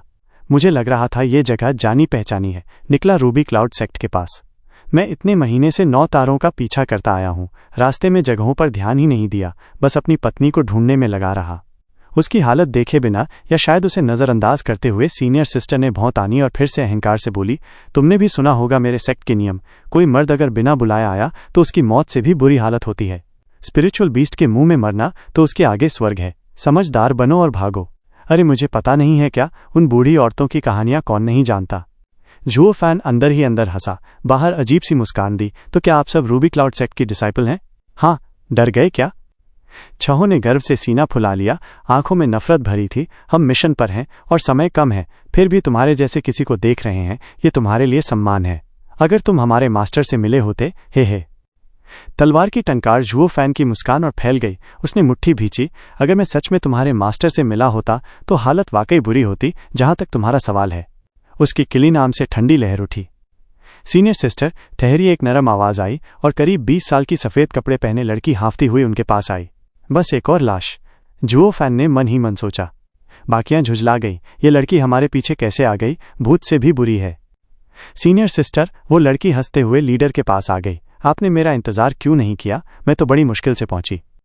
सीनियर सिस्टर ने आंखें घुमाई। जूनियर सिस्टर, रास्ता खतरनाक है। हम नहीं चाहते थे तुम थक जाओ और किसी मुसीबत में पड़ो। तुम वापस लौट जाओ। मास्टर तुम्हें बहुत मानते हैं, लौटने पर सजा नहीं देंगे। कह देना मैंने कहा है। सीनियर सिस्टर, ऐसा मत कहिए, हम करीबी सिस्टर्स हैं, मैं आपकी मदद कर सकती हूँ। ये मेरा सेक्ट से बाहर का पहला मिशन है, मैं इसे यूं ही छोड़ नहीं सकती। वो लड़की बिल्कुल मासूम थी, जैसे पिंजरे में पली हो और कभी जंगल की जंगली दुनिया न देखी हो। जुओ फैन ने मुस्कुराकर उसे देखा। तुम्हारी सीनियर सिस्टर सिर्फ तुम्हारी भलाई चाहती हैं जब कहती हैं कि सेक्ट में रहो। दुनिया खतरों से भरी है, हा हा हा। उसने पीछे मुट्ठी भींच ली, आंखों में ठंडा तेज चमक रहा था। अरे तुम कौन हो और तुम्हें कैसे पता कि वो मेरे लिए अच्छी हैं? लड़की ने मासूम मुस्कान के साथ जुओ फैन की तरफ देखा। जुओ फैन ने अजीब सी मुस्कान के साथ सिर हिलाया। हाँ, वो तुम्हें सीधा मौत की तरफ भेज रही हैं, लेकिन अब लगता है तुम खुद मौत को मिलने चली आई हो। उसी वक्त जुओ फैन हल्का कांप गया। उसकी नज़र लड़की की आंखों में गहराई तक चली गई। दिल की धड़कन तेज हो गई। वो सच में साधारण थी, कोई असाधारण सुंदरता नहीं, लेकिन नाजुक और मासूम। उन आंखों ने उसे एक जाना पहचाना एहसास दिया। लड़की भी उसकी आंखों में खो गई, जैसे याद करने की कोशिश कर रही हो, क्या हम पहले मिले हैं? तुम्हारा नाम क्या है? जुओ फैन का दिल धड़क उठा। किंग चेंग, लड़की ने बिना हिचकिचाए कहा, और जुओ फैन को तुरंत दोस्त मान लिया। चू किंग चेंग। जुओ फैन जड़ हो गया, जैसे किसी सपने में बड़बड़ा रहा हो। चू किंग चेंग, वही नाम। उसका सुन्न दिमाग थोड़ी दूर देखने के बाद फिर लड़की की उलझी नजरों में लौटा। पीछे की मुट्ठी ढीली हो गई और मुस्कान आ गई। किंग चेंग, आखिरकार मैंने तुम्हें ढूंढ ही लिया। उसके खुरदरे हाथों ने छू किंग चेंग के नरम गालों को थामा। उसकी आंखें सिर्फ उसी पर टिकी थीं, जैसे उसकी पूरी शख्सियत को महसूस कर रही हो। छू किंग चेंग को इस अजनबी से कोई घृणा महसूस नहीं हुई, बल्कि दिल में एक अजीब सा एहसास हुआ, जैसे वो इस आदमी को जानती हो लेकिन पहचान न पा रही हो। जुओ फैन पास आया और उसने उस प्यारे से चेहरे को थाम लिया, लेकिन तभी एक जोरदार हथेली ने उसे उड़ाकर जमीन पर दे मारा। छू किंग चेंग उछल पड़ी और उसका चेहरा लाल हो गया जब उसे अभी अभी की घटना याद आई। दुष्ट लड़के, तुझमें हिम्मत कैसे आई रूबी क्लाउड सेक्ट की डिसाइपल पर हाथ डालने की? तुझे तो मौत बुला रही है। सीनियर सिस्टर ने जमीन पर पड़े जुओ फैन को गालियां देना शुरू कर दी, यहां तक कि वो उसके पैरों पर भी मारने ही वाली थी। छू किंग चेंग ने यह देखा और किसी तरह उसे रोक लिया। अरे कमबख्त, ये बीच में टांग अड़ाने वाली कौवा कहाँ से आ गई? जुओ फैन की भौं फड़क उठी और उसके अंदर गुस्सा उबलने लगा। इतने सालों बाद दोनों मिले थे, लेकिन मिलन का एक पल भी चैन से न बिता पाए, क्योंकि ये बेवकूफ़ औरत बीच में आकर सब बिगाड़ गई। उसका मन तो कर रहा था कि इन्हें चिपका कर चटनी बना दे, लेकिन वो जानता था कि Chu King Cheng Ruby Cloud Sect की है, इसलिए उसने गहरी सांस लेकर गुस्से को दबा लिया। आखिर कोई पति अपनी पत्नी की सहेलियों को गुस्से में मार थोड़े ही सकता है। क्यों छू किंग चेंग आखिर रूबी क्लाउड सेक्ट में ही निकली? 9 सितारों की दिशा को देखकर और इस लड़की से महसूस हो रही जानी पहचानी आहट को याद करके जुओ फैन को जरा भी शक नहीं रहा कि ये वही चिंग चेंग है, सिर्फ नाम की नहीं बल्कि सच में। बहुत मेहनत से खुद को काबू में रखते हुए जुओ फैन ने दर्द भरा चेहरा बनाया और धीरे धीरे उठ खड़ा हुआ। उसने गुस्साई औरतों को देखा और हाथ जोड़कर जल्दी से बोला, सिस्टर्स, माफ करना। यंग मिस का चेहरा मेरी दिवंगत छोटी सिस्टर से इतना मिलता है कि मैं भावनाओं में बह गया। अगली बार ऐसा नहीं होगा। अगली बार मतलब तेरा इरादा है फिर से किसी लड़की के चेहरे को छूने का? सीनियर सिस्टर और भड़क गई और फिर से उसे पीटने को तैयार हुई, लेकिन छू किंग चेंग ने बीच में कहा, सीनियर सिस्टर, शायद ये अपनी सिस्टर से बहुत प्यार करता होगा और ये जान भी नहीं पाया कि वो गलत कर रहा है। ये जानबूझकर नहीं था, इसलिए इसे दोष मत दीजिए। हूँ दोष मैं क्यों दूं? जिस पर हाथ डाला वो तो मैं नहीं थी। अगर तुझे फर्क नहीं पड़ता तो मुझे भी क्यों पड़े? सीनियर सिस्टर ने गुस्से में अपनी आस्तीन झटक दी और बाकी सिस्टर्स के साथ उड़ गई। चलो इस बेवकूफ़ के साथ वक्त बर्बाद न करें, वो खुद ही लायक है इसे आदमी की बातों में आकर बेवकूफ़ बनने की। सीनियर सिस्टर, छू किंग चेंग ने पुकारा, लेकिन वो सब जा चुकी थी और उसका सिर झुक गया। फिर उसने अपनी बड़ी बड़ी चमकीली आंखें झपकाते हुए जुओ फैन की तरफ देखा। ये तुमने इसलिए किया क्योंकि मैं तुम्हें अपनी छोटी सिस्टर जैसी लगी, या फिर जानबूझकर? उसकी उम्मीद भरी नज़र देखकर जुओ फैन समझ गया कि वो बस अपने किए का कारण सुनकर दिल को सुकून देना चाह रही है। दूसरों के सामने तो वो झूठ बोल सकता था, लेकिन चिंग चिंग के सामने नहीं। अब जब बीच में कोई टांग अड़ाने वाला नहीं था, वो सच्चाई बता सकता था। नहीं, मैं सच में खुद को रोक नहीं पाया, लेकिन छोटी सिस्टर के कारण नहीं, क्योंकि मेरी कोई सिस्टर है ही नहीं। वजह है मेरी लवर। छू किंग चेंग का चेहरा लाल पड़ गया। फिर उसने घूरते हुए मुड़ने की कोशिश की। मैं तुम्हें अच्छा समझने में गलती कर बैठी, लेकिन तुम तो वैसे ही निकले जैसे सीनियर सिस्टर कहती है। तुमने बस मुझे बेवकूफ़ बनाने के लिए ऐसा किया और लोगों को मौका दिया मुझे मूर्ख कहने का। छू किंग चेंग का चेहरा आहत था। वो औरतों के पीछे चलने लगी जब जुओ फैन ने पुकारा, ठहरो। अब क्या? अगर कुछ करने की कोशिश की तो बुरा होगा। छू किंग चेंग रुकी, पीछे मुड़कर उसे चेतावनी दी। उसकी ये मासूम सी धमकी सुनकर जुओ फैन हंस पड़ा। ये जेनेसिस स्टेज की है और मैं बोन टेम्परिंग स्टेज में हूँ। ऊपर से ये इतनी शर्मीली आवाज़ में बात कर रही है, क्या ये सामान्य है? जुओ फैन ने सिर हिलाया और उसे गहराई से देखा। मिस, मैं तुम्हारे साथ खेल नहीं रहा था और न ही तुम्हारा फ़ायदा उठाने आया था। सच ये है कि मैं तुम्हें अपनी लवर मानता हूँ। मेरी पत्नी मर चुकी है और तुमसे उसकी इतनी समानता देखकर मैं भावनाओं में बह गया। छू किंग चेंग ठिठक गई। उसकी ईमानदार नज़रों को देखकर उसका चेहरा फिर से लाल हो गया और उसने हल्का सा सिर हिलाया। तुम्हें अपनी पत्नी से सचमुच बहुत प्यार होगा तो मैं इस बात को यहीं छोड़ देती हूँ। भोली यंग मिस ने मुड़कर जाने की ठान ली। रुको, अब क्या? छू किंगचेंग फिर से रुक गई और उत्सुकता से देखने लगी। जुओ फैन ने सांस छोड़ी। मिस चू, मैं देख सकता हूं कि तुम अच्छी इंसान हो। क्या तुम मेरे लिए एक छोटा सा काम कर सकती हो? मैं इस जंगल में भटक गया हूं, क्या तुम मुझे यहां से बाहर ले जाओगी? अपने साथ ले चलना। तुम नहीं ले सकती। हाँ, ले सकती हूं। वो उलझन में दिख रही थी, लेकिन जुओ फैन की बात को वो ना नहीं कह पाई। वो शर्माते हुए उसके पास आई और इधर उधर देख लिया कि कोई देख तो नहीं रहा। फिर धीरे से उसकी कमर के चारों ओर हाथ डाला। ओ, मैं तुम्हें उड़ाकर ले चलती हूं, बस तुम हिलो मत। छू किंगचेंग ने छलांग लगाई और दोनों हवा में उड़ गए। तभी जुओ फैन ने मौका पाकर उसकी कमर को थाम लिया। छू किंगचेंग घबरा गई और ज्यादा लाल हो गई। क्या कर रहे हो? हाथ हटाओ। मिस, मैं बोन टेम्परिंग कल्टिवेटर हूं और ये मेरा पहली बार उड़ना है, डर लग रहा है। चौड़े से मुस्कान के साथ जुओ फैन ने पूरा फायदा उठा लिया। छू किंगचेंग मजबूरी में बस उड़ान को जल्दी खत्म करने में लग गई। एक समय जुओ फैन ने अपना सिर उसकी कंधे पर रख दिया। छू किंगचेंग चौंकी और फिर से बोली, अब क्या कर रहे हो? कंधे पर क्यों झुक रहे हो? पहली बार उड़ना डरावना है। जुओ फैन और ज्यादा मुस्कुराया। छू किंगचेंग बस उसे देखती रह गई। वो उसकी चालाकी और बहानों के सामने बिल्कुल बेबस थी। अच्छा सुनो, जरा तमीज से रहो, अगर कुछ और किया तो मैं तुम्हें गिरा दूंगी। इस बार जुओ फैन ने सीधा वार किया, बस कंधे पर झुकने से बढ़कर उसे पूरी तरह से गले लगा लिया। छू किंगचेंग का दिल जैसे जोर जोर से धड़कने लगा, उसके गाल लाल होकर तपने लगे। क्या कर रहे हो? छोड़ो मुझे। नहीं, मुझे गिरने का डर लग रहा है। आंखें बंद करके जुओ फैन उस इंसान को थामे था जिसे उसने 100 साल से नहीं देखा था। वो इतना सुकून में था कि छोड़ना ही नहीं चाहता था। छू किंगचेंग घबराकर जल्दी से जमीन पर उतर आई ताकि कोई उन्हें देख ना ले।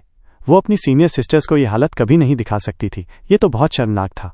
जैसे ही जमीन छुए, जुओ फैन अब भी उसे कसकर पकड़े रहा। अरे, हम जमीन पर आ गए, अब छोड़ो।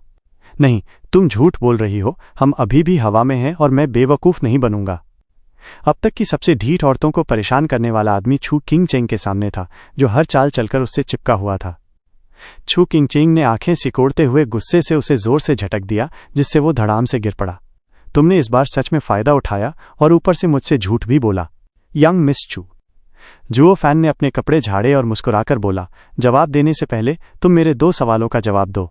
क्या तुम्हें कोई पसंद है? जुओ फैन ने बिना रुके पूछा। छू किंगचेंग ने सिर हिला दिया। क्या तुम्हारी कहीं सगाई हुई है? छू किंगचेंग चौंकी, फिर सिर हिला दिया। क्यों ये पूछ रहा है? बहुत बढ़िया। जुओ फैन को वो जवाब मिल गया जो वो चाहता था और हंसते हुए उसके पास आया, उसे कसकर गले लगाकर गहराई से देखा। अब मैं तुम्हारे सवाल का जवाब देता हूँ। हाँ, मैंने जानबूझकर किया क्योंकि तुम मुझे पसंद हो। तुम मेरी होनी ही चाहिए। छू किंगचेंग का दिमाग सुन्न हो गया, आंखें धुंधली सी हो गईं। ये क्या हो रहा है? मैं तुम्हारी कैसे हो गई? कुछ पल बाद उसने खुद को संभाला और उसे धक्का दिया। तुम पागल हो, हमें मिले तो बस कुछ घंटे हुए हैं और मैं तुम्हारे बारे में कुछ नहीं जानती। मैं हूं जुओ फैन। लो, अब हम अजनबी नहीं रहे। किंगचेंग, मेरे साथ चलो। कभी नहीं, मैं रूबी क्लाउड सेक्ट की डिसाइपल हूं। शादी का मामला है तो मुझे अपने मास्टर को बताना पड़ेगा। वो बूढ़ी कौवा मेरे मामले में दखल देगी। किंगचेंग, मेरे साथ चलो, कोई हमें रोक नहीं सकता। जुओ फैन की आवाज ताकत से गूंज उठी। छू किंगचेंग ने उसे लंबी नजरों से देखा, आंखें हल्की फड़क उठी। फिर उसने सिर हिलाया और ठंडा चेहरा बनाकर चल पड़ी। तुम जानते भी हो मेरे मास्टर कौन है? पागल आदमी, बड़े शेखीबाज। मुझे पता है, 8 सम्राट में से एक, जिसे इंचांटिंग एम्प्रेस कहते हैं, लेकिन 9 सेरेनिटीज की कब्र पर हुई लड़ाई में डेमोनिक एनर्जी के असर से वो बुरी तरह घायल हुई और बूढ़ी दिखने लगी, इसलिए हम उसे क्रोन एम्प्रेस कहते हैं। जुओ फैन की आंखों में चमक आई। किंगचेंग, मेरे साथ चलो, मैं वादा करता हूं कि वो बुढ़िया तुम्हें कभी छू भी नहीं पाएगी। छू किंगचेंग ने अपने कान ढक लिए और सिर हिलाते हुए बोली, चुप रहो, मेरे मास्टर का नाम मत खराब करो। तुम खुद को समझते क्या हो? मेरी वो सीनियर सिस्टर्स तुम्हारा काम तमाम करने के लिए काफ़ी हैं, मास्टर का तो कहना ही क्या। अगर अपनी जान प्यारी है तो ये बातें बंद करो, वरना मैं भी तुम्हें नहीं बचा पाऊंगी। मुझे बचाओगी? जुओ फैन के दिल को छू गया, चेहरा खिल उठा। किंगचेंग, तुम उस बुढ़िया से पहले मेरा साथ दोगी, इसका मतलब तुम सच में मेरी परवाह करती हो। तो फिर मेरे साथ क्यों नहीं चलती? छू किंगचेंग थोड़ी झिझकी। मेरे मुंह से ये क्या निकल गया? ये उसे क्या हो गया था? क्यों ये बात कह दी? अभी अभी तो उसका नाम जाना है और उससे पहले कुछ भी खास पहचान नहीं थी। दिल में उथल पुथल थी, लेकिन चेहरे पर बर्फ जैसी ठंडक। उसने घूरते हुए कहा, इसका कोई फायदा नहीं होगा जब तुम मुझे अपनी बीवी की जगह भरने के लिए इस्तेमाल कर रहे हो। ये मोहब्बत नहीं है, पहली नज़र में प्यार जैसी कोई चीज़ नहीं होती। अब जाओ, मैं तुम्हें जंगल से बाहर ले आई हूं, तुम सुरक्षित हो। किंगचिंग, तुम्हें मुझ पर यकीन करना होगा। तुम ही मेरी बीवी हो, कोई जगह भरने वाली नहीं। तुम और वो दोनों एक ही हो। झुओ फैन ने पक्का इरादा जताते हुए कहा। छू किंगचिंग ने आंखें घुमाई और हंस दी। अच्छा तो फिर मेरा पीछा करो, जब पकड़ लोगे तब बात करेंगे। छू किंगचिंग ने शरारती अंदाज में देखा, जैसे उसे मात दे दी हो, और फिर उड़ चली। झुओ फैन हल्का सा मुस्कुराया। अरे अगर तुम मुझे साथ उड़ाकर नहीं ले जाओगी तो मैं खुद ही उड़ जाऊंगा। सब कहते हैं जोड़ी में उड़ना ज्यादा अच्छा लगता है, अकेले उड़ना तो बहुत बोरिंग है। हाँ हाँ हाँ। झुओ फैन को उसका पीछा करने में जरा भी दिक्कत नहीं हुई, वो तो इसे खेल की तरह ले रहा था। 1 घंटे बाद छू किंगचिंग अपनी सीनियर सिस्टर की दिशा में बढ़ रही थी, लेकिन इतने समय से उनका कोई अता पता न मिलने से मन भारी होने लगा। हाय, मैं इतनी स्ट्रांग नहीं हूं कि उनकी रफ्तार पकड़ सकूं, और इस देरी से तो कभी नहीं पहुंच पाऊंगी। वो मेरे लिए रुक क्यों नहीं जाती? फैंगमिन, तुम रूबी क्लाउड सेक्ट की हेड सीनियर सिस्टर होकर अपनी बहनों की मुसीबत पर अफसोस दिखाने के बजाय उनकी हालत को नजरअंदाज कर रही हो। पर्पल गोल्ड ग्लेज्ड कप दे दो, नहीं तो। आसमान में एक खुरदरी हंसी गूंजी, जिससे छू किंगचिंग चौंक गई। उसने देखा, थोड़ी दूरी पर उसकी बहनों को करीब 2 दर्जन काले कपड़ों वाले घेर कर खड़े थे। उनमें से 5 तो लेट स्टेज स्पिरिट किंग्स थे। उसकी बहनें घायल थीं, 5 तो कैद हो चुकी थीं, और सिर्फ उसकी हेड सीनियर सिस्टर मुश्किल से टिक रही थी। छू किंगचिंग सीधी उनकी ओर लपकी, ठंडी हथेली का वार उस आदमी के सीने पर किया। मेरी सीनियर सिस्टर को चोट पहुंचाने की हिम्मत कैसे की? धड़ाम। वो आदमी मुस्कराया और 2 उंगलियां उसकी ओर तान दी। उंगलियों के बीच से निकली ताकत उसकी ठंडी आभा को चीरते हुए उसके शरीर में घुस गई। छू किंगचिंग ने खून उगला और वहीं गिर पड़ी। हा हा हा, रूबी क्लाउड सेक्ट की औरतें तो बड़ी ताकतवर हैं। एक 7th लेयर जेनेसिस कल्टिवेटर भी मुझ जैसे पीक जेनेसिस कल्टिवेटर को मारने चली आई। कितनी बेवकूफ़ है, वो आदमी ताना मारते हुए बोला, और उसकी टोली हंस पड़ी। फैंगमिन ने सिर हिलाया और छू किंगचिंग को घूरते हुए कहा, बेवकूफ़, तूने हमें घिरा देखा, मदद लाने के बजाय सीधे हमला करने चली आई। तूने सोचा तेरी इतनी सी ताकत से हालात बदल जाएंगे? सीनियर सिस्टर मैं। छू किंगचिंग ने सिर झुका लिया, उसके शब्दों ने उसे चुभो दिया। फैंगमिन ने ताना मारा और काले कपड़ों वालों पर चिल्लाई, गद्दारों, तुम्हें पता है हम रूबी क्लाउड सेक्ट से हैं, फिर भी हमारे पीछे आए हो, अपनी मौत को दावत दे रहे हो। ही, फिर हमने नकाब क्यों पहना है? वो लेट स्टेज स्पिरिट किंग आगे बढ़ा और बोला, हम भी नहीं चाहते कि क्रोन एम्प्रेस हमें मरते दम तक पीछा करे। अगर जिंदा रहना चाहते हो तो वो चीज़ दे दो और हम तुम्हें छोड़ देंगे, वरना जब हम हाथ उठाएंगे तो आखिर में यहाँ बस हम मर्द होंगे और तुम औरतें। हा हा हा। बाकी लोग भी हंसे, चेहरे पर गंदी मुस्कान के साथ। फैंगमिन ने दांत भींच लिए। बाकी लड़कियां सख्त चेहरा बनाए खड़ी थीं, लेकिन उन गंदी निगाहों से डर भी रही थीं। ये नीच लोग तो परवाह ही नहीं करते। फैंगमिन असमंजस में पड़ गई। अगर वो दे देती तो नाकामी का सारा दोष उसी पर आता, लेकिन अगर नहीं दी तो आज के बाद चैन से जी नहीं पाती। उसकी नज़र उदास खड़ी छू किंगचिंग पर पड़ी और चमक उठी। वो उसके पास जाकर एक रंग बिरंगा प्याला उसकी ओर फेंकते हुए बोली, जूनियर सिस्टर, इसे लेकर भाग जा, मैं इन्हें रोकूंगी। मुझे निराश मत करना। सीनियर सिस्टर, भागो। फैंगमिन फिर चिल्लाए, जैसे जान देने को तैयार हो। छू किंगचिंग की आंखें भर आईं और उसने सिर हिलाया। उसने उस खजाने को लिया और दौड़ पड़ी। वो अपनी जान देकर भी इसे बचाएगी, अपनी बहनों का भरोसा निभाने के लिए। काले कपड़ों वाले उसे भागते देख चिल्लाए, लड़की, ये दे दे, नहीं तो तुझे मजा चखाएंगे। उन्होंने बाकी लड़कियों को छोड़ दिया और छू किंगचिंग के पीछे भागे। फैंगमिन ने हल्का सा विरोध किया और दूर भागती अपनी कमजोर बहन को देखा, जिसे घेरने के लिए लोग दौड़ रहे थे। लड़की, वापस आ जा। धड़ाम। पीछे से एक ताकतवर हथेली छू किंगचिंग पर आई। उसने कसकर सांस ली और देखा कि ये वही पीक जेनेसिस एक्सपर्ट था जिस पर उसने पहले वार किया था। उसका दिल बैठ गया। खतरे और मौत सामने होने के बावजूद वो अपनी बहनों का काम पूरा करने के लिए तैयार थे। छू किंगचिंग ने दांत भींच लिए, एक हाथ में प्याला कसकर पकड़ा और दूसरे हाथ से पलटकर वार किया। काले कपड़ों वाला हंसा, हा हा हा, हार के बाद भी अकड़ रही हो, मर जाओ। सबको पता था कि उस आदमी की ताकत साफ तौर पर ज्यादा थी, लेकिन जैसे ही दोनों टकराए, काले कपड़ों वाला पल भर में चूर चूर होकर खून की धुंध बन गया। उसका नामो निशान मिट गया। बाकी पीछा करने वाले ठिठक गए, आंखें फटी की फटी रह गईं। कोई तरीका नहीं, एक 7th लेयर जेनेसिस कल्टिवेटर कैसे एक पीक वाले से इतना ज्यादा स्ट्रांग हो सकता है कि एक वार में मार डाले?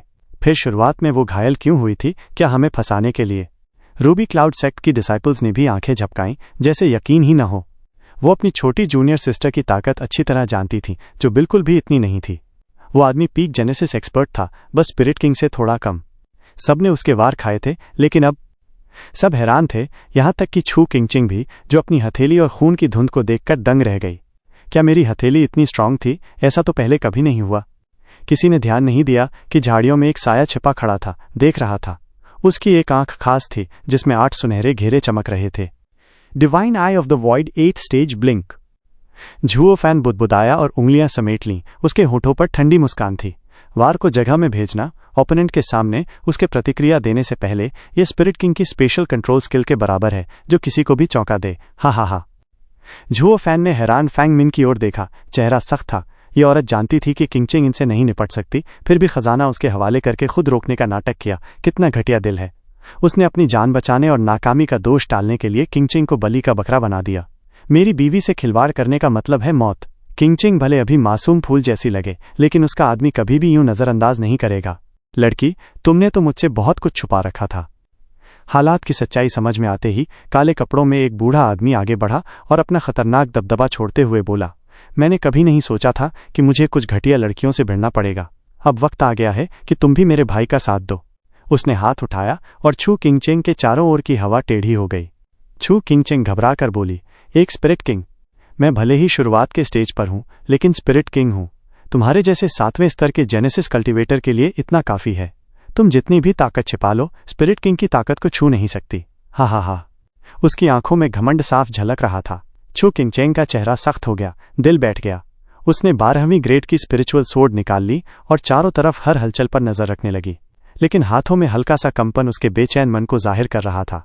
अंदर से वो जानती थी कि हमला कहीं से भी आ सकता है, खासकर जब सामने स्पिरिट किंग हो जो चारों ओर की जगह पर काबू रख सकता है। अब वो करे तो क्या करे। वो इतनी तन गई थी जैसे कोई तनी हुई तार हो, बेचैन और चिंतित। काले कपड़ों वाले आदमी उसकी घबराहट पर हंस रहे थे। स्पिरिट किंग हंसा और बोला, चल लड़की, अब सो जा। तभी जगह बदल गई और तीरों की बारिश छू किंगचेंग की तरफ दौड़ी। वो घबरा गई, चेहरा सफेद पड़ गया। स्पिरिट किंग कभी भी अचानक हमला कर सकता था, जिससे उसे संभलने का वक्त ही नहीं मिलता। उसने स्पिरिचुअल स्वॉर्ड को और कसकर पकड़ा, जैसे बस गिर ही पड़ेगी। चिंग चेंग, उसकी बहनों ने चिंता में पुकारा। खुद घायल होने की वजह से वे कोई मदद नहीं कर सकती थीं, बस बेबस होकर देख रही थीं कि उनकी छोटी जूनियर सिस्टर अब खत्म होने वाली है। अचानक छू किंगचेंग सबकी नजरों से ओझल हो गई। तीर खाली जमीन में जा लगे। स्पिरिट किंग चिल्लाया, कहाँ गई? ऊपर। एक झाड़ी के पीछे से जुओ फैन मुस्कुराया। उसकी दाईं आंख में सुनहरी हल्की सी चमक। Divine eye of the void, पहला स्टेज, शिफ्ट। छू किंगचेंग ठीक स्पिरिट किंग के सिर के ऊपर आधा मीटर की ऊंचाई पर वापस प्रकट हुई, चेहरा पहले जैसा खाली। यह क्या हुआ? काले कपड़ों वाला आदमी घबरा गया, उसकी आंखों में उलझन साफ थी। मेरे पास तो पूरी जगह पर काबू था, फिर ये लड़की अचानक मेरे पास कैसे आ गई और मुझे पता भी नहीं चला। आखिर ये है कौन? दोनों ही एक दूसरे को हैरानी से देख रहे थे, जैसे भूल गए हों कि वे दुश्मन हैं। बाकी लोग भी पत्थर की मूर्तियों जैसे बस देख रहे थे। छू किंगचेंग की बहनें भी दंग रह गईं। ये कौन सा सुप्रीम स्किल था? स्पिरिट किंग को भी तो इसका पता नहीं चला। एक सीनियर सिस्टर चिल्लाई, चिंगचेंग, मौका है, हमला करो। छू किंगचेंग जैसे नींद से जागी। इससे अच्छा मौका उसे नहीं मिल सकता था और उसने तलवार से वार किया। स्पिरिट किंग अपने शरीर से 12वीं ग्रेड की स्पिरिचुअल वेपन को रोककर जिंदा नहीं बच सकता था। छू किंगचेंग सीधा उसके सिर की तरफ बढ़ी। आदमी ने तेजी से प्रतिक्रिया दी, आस्तीन झटकी और नुकीली उंगलियां दिखाईं जो उसकी कलाई पकड़ने आ रही थीं। उसकी ताकत में ये सिर्फ पकड़ना नहीं, बल्कि हाथ पूरी तरह तोड़ देना होता। लड़कियों ने मन ही मन आह भरी। भले ही किंगचेंग कितनी भी ताकतवर हो, स्पिरिट किंग इतने करीब से भी बाजी मार लेता है। यही अनुभव का फर्क है। छू किंगचेंग को भी ये पता था और उसका दिल बैठ गया। लेकिन अजीब बात यह हुई कि आदमी का पंजा और पूरा हाथ हवा में उछल गया और खून की बौछार छूट पड़ी। वो वहीं जम गया, आंखों में हैरानी और डर। ये क्या हो रहा है? कोई समझाएगा? वो कभी सच जान ही नहीं पाया, नहीं यहां कोई जान सकता था। मौका खोते ही छू किंगचेंग की तलवार बिना रुकावट के नीचे आ गई। स्वॉर्ड किंग 2 हिस्सों में कट गया। उसके अंदरूनी अंग जैसे गाढ़ा शीरा बहते हुए मिट्टी में खून और मांस फैला रहे थे। उसकी अलग हुई आंखें अभी भी वही उलझन लिए थीं कि आखिर उसकी मौत का राज क्या था। यह नतीजा इतना चौंकाने वाला था कि किसी को यकीन ही नहीं हो रहा था। छू किंगचेंग का एक पीक जेनेसिस एक्सपर्ट को हराना तो कुछ हद तक समझ में आता था, लेकिन एक स्टेज ऊपर वाले को मार गिराना, वो तो स्पिरिट किंग बन चुका था और फिर भी एक तलवार से ढेर हो गया, जिसे एक पीक स्वॉर्ड किंग भी नहीं कर सकता था। सबकी आंखें फड़क रही थीं। वे छू किंगचेंग को डर और उलझन से देख रहे थे। उसकी सीनियर सिस्टर्स भी मुंह खोले, आंखें फटी की फटी रह गईं। स्पिरिट किंग और काले कपड़ों वाले का नेता उसके सामने गिरा। चेहरा ढका था, लेकिन उसकी आंखों में खून की प्यास साफ झलक रही थी। रूप सिर्फ एक धोखा है। तुम जैसी दिखने में मासूम सी लड़की के अंदर असली एक्सपर्ट छिपी हुई है। उसने हाथ जोड़कर कहा, कृपया यंग मिस, मुझसे कुछ चालें आजमा लो। उसने अपनी ताकत छोड़ दी और चारों तरफ की जगह टूटने लगी। काले कपड़ों वाले आदमी चिल्लाए और खुश हुए। छू किंगचेंग दंग रह गई। उसने सांस लेने की कोशिश की, लेकिन वो दबाव उसे कुचल रहा था। फिर भी वो खड़ी रही। आदमी गंभीर होकर बोला, यंग मिस, क्या तुम अपनी असली ताकत नहीं दिखाओगी? तुमने मेरे लोगों को बड़ी आसानी से मार दिया, फिर भी मेरे दबाव को झेल नहीं पा रही। उसने दबाव 1 तिहाई और बढ़ा दिया। छू किंगचेंग हंस पड़ी और एक घुटने के बल बैठ गई। उसे लगा जैसे कोई उसे दबा रहा हो। बाकी लोग उसका मजाक उड़ा रहे थे। ये लड़कियां कुछ तो हैं, लेकिन हमारे बॉस के सामने कुछ नहीं। बॉस सबसे स्ट्रांग है। नेता ने एक पल के लिए भी छू किंगचेंग को नजर से ओझल नहीं किया। 2 मौतें बहुत अजीब थीं। साला, मेरी औरत पर हाथ डालते हो। झुओ फैन ठंडी मुस्कान के साथ बोला, जब तुमने मुझे सामने आने के लिए मजबूर कर ही दिया है तो फिर तैयार रहो। झुओ फैन की दाईं आंख में 8 सुनहरी रिंग्स चमकी। Divine eye of the void 8वां स्टेज, ब्लिंक। छू किंगचेंग को अचानक लगा जैसे कोई भार हट गया हो और वो आसानी से खड़ी हो गई। वो हैरान थी। क्या उसने दबाव रोक दिया? चारों तरफ देखने पर पता चला कि हवा अभी भी लहरा रही थी, नीचे की घास दब चुकी थी, पत्थर चूर हो चुके थे, लेकिन उसके 10 मीटर के दायरे में सब बिल्कुल ठीक था। छू किंगचेंग उलझन में थी। अब ये क्या करने वाला है? आदमी हंस पड़ा और बोला, तो तुम आखिर पूरी ताकत दिखाने जा रही हो। चलो यंग मिस, मुकाबला करते हैं। देखा, वो बॉस के दबाव में खड़ी है। सिर्फ स्पिरिट किंग्स ही ऐसा कर सकते हैं। हाँ, यही वजह है कि उसने हमारे 2 ताकतवर लोगों को मारा, क्योंकि वो अलग स्तर की है। हम तो उसके साधारण रूप से धोखा खा गए थे, जबकि वो असली स्पिरिट किंग एक्सपर्ट निकली। वो जरूर हमें फंसाकर सही वक्त पर खजाना लेने का इंतजार कर रही थी। बाकी काले कपड़ों वाले भी सिर हिलाकर बोले, वो जरूर रूबी क्लाउड सेक्ट की असली हेड सीनियर सिस्टर है जो खजाने की रखवाली कर रही थी। फैंगमिन का चेहरा तमतमा गया और उसने दांत पीसे। ये घटिया लड़की, ये तो हद हो गई। मैं असली हेड सीनियर सिस्टर हूं। छू किंगचेंग ने चारों तरफ के तानों को नजरअंदाज कर दिया। वैसे भी सामने वाले के चैलेंज से उसका मन पहले ही भारी था, लेकिन फिर भी उसने तलवार उठाई, उसे सामने तानते हुए सख्त लहजे में बोली, आओ, मैं पर्पल गोल्ड ग्लेज्ड कप कभी भी नहीं दूंगी। सामने वाला लीडर हल्की सी मुस्कान के साथ बोला, मैं भी इसे लेने नहीं आया हूं। जीतने वाले की ये चीज अपने आप हो जाएगी। उसकी हथेली से धुंधली सी ग्रे एनर्जी निकली और उसकी नजर इतनी तेज थी कि यंग मिस के दिल में डर बैठ गया। लेकिन लीडर वार करता उससे पहले ही छू किंगचेंग की तलवार ने खुद हरकत की। तेज स्वॉर्ड एनर्जी उसके सिर के पास से निकलकर पीछे खड़े एक स्पिरिट किंग को जा लगी। खून चारों तरफ बिखर गया और वो इस दुनिया से चला गया।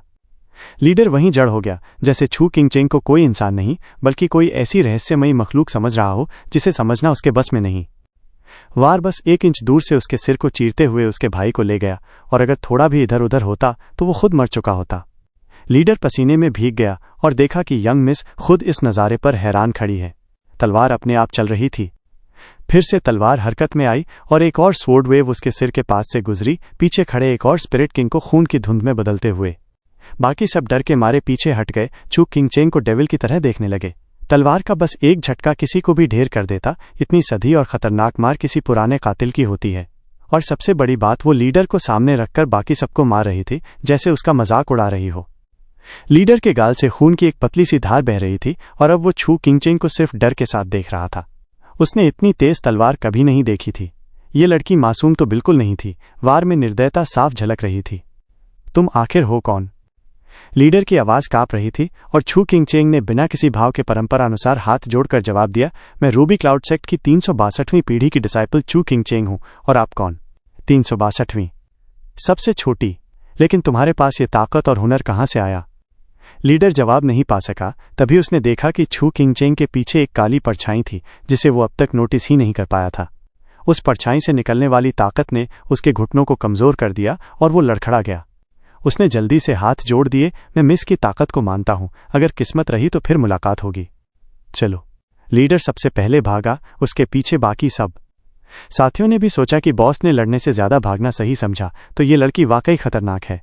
छू किंगचेंग हैरानी में बस हाथ जोड़कर बोली, हाँ, फिर मिलेंगे।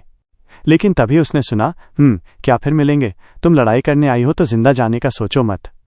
छू किंगचेंग ने ध्यान नहीं दिया। वहीं जुओ फैन झाड़ियों में छुपकर मुस्कुरा रहा था। अचानक छू किंगचेंग की परछाई हिली और तलवार ने फिर वार किया। एक स्वॉर्ड एनर्जी निकली और सामने भागते 3 काले कपड़ों वालों के सीने चीर दी। तीनों पल में खून के बादल बन गए, सब जेनेसिस स्टेज के एक्सपर्ट। लीडर गुस्से से चिल्लाया, मिस, हमने तुम्हारे किसी आदमी को नहीं छुआ, हम तो जा रहे थे, फिर भी तुम भागते हुए लोगों को मारने पर तुली हो। नहीं, ये तलवार। छू किंगचेंग दुखी होकर बोली, लेकिन तलवार फिर अपने आप चल पड़ी। हर वार के साथ एक आदमी चीखता और मर जाता और उनका शरीर यहीं खत्म हो जाता। लीडर ने भारी नुकसान देखकर दांत पीसते हुए कहा, ये लड़की तो कोई अजीब खूनख्वार है, भागो, इसका हिसाब बाद में करेंगे। पीछे से आवाज आई, वाह क्या उमंग है, लेकिन कोई ढीला सिरा छोड़ने का सवाल ही नहीं। झाड़ियों में छिपा झुओ फैन मुस्कुराते हुए बाहर निकला। छू किंगचेंग की परछाई ने उसका हाथ हिलाया और फिर से स्वॉर्ड एनर्जी भेज दी, जिससे लगता रहा कि ये सब उसी का काम है। आसमान में तलवार की लहरें छा गईं और जमीन पर खून से लथपथ लाशें बिछ गईं। रूबी क्लाउड सेक्ट की डिसाइपल्स भी चौंक गईं। उन्होंने मन ही मन सोचा, कब से जूनियर सिस्टर किंगचेंग इतनी निर्दयी हो गई।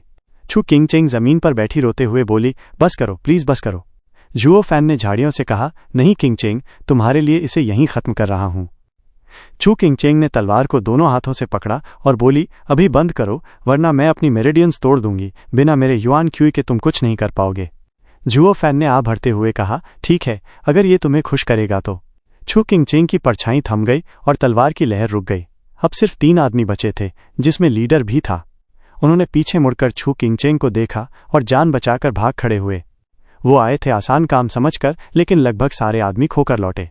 रूबी क्लाउड सेक्ट की डिसाइपल्स ने नीचे बैठी छू किंगचेंग को डरते हुए देखा, जैसे पहचान ही नहीं पा रही हूं। सीनियर सिस्टर, आप ठीक हैं, मैंने पर्पल गोल्ड ग्लेज्ड कप बचा लिया है। छू किंगचेंग तुरंत खड़ी हुई और मुस्कुराते हुए बोली, तुम सबको चोट लगी है, चाहो तो मैं तुम्हें हील कर दूं।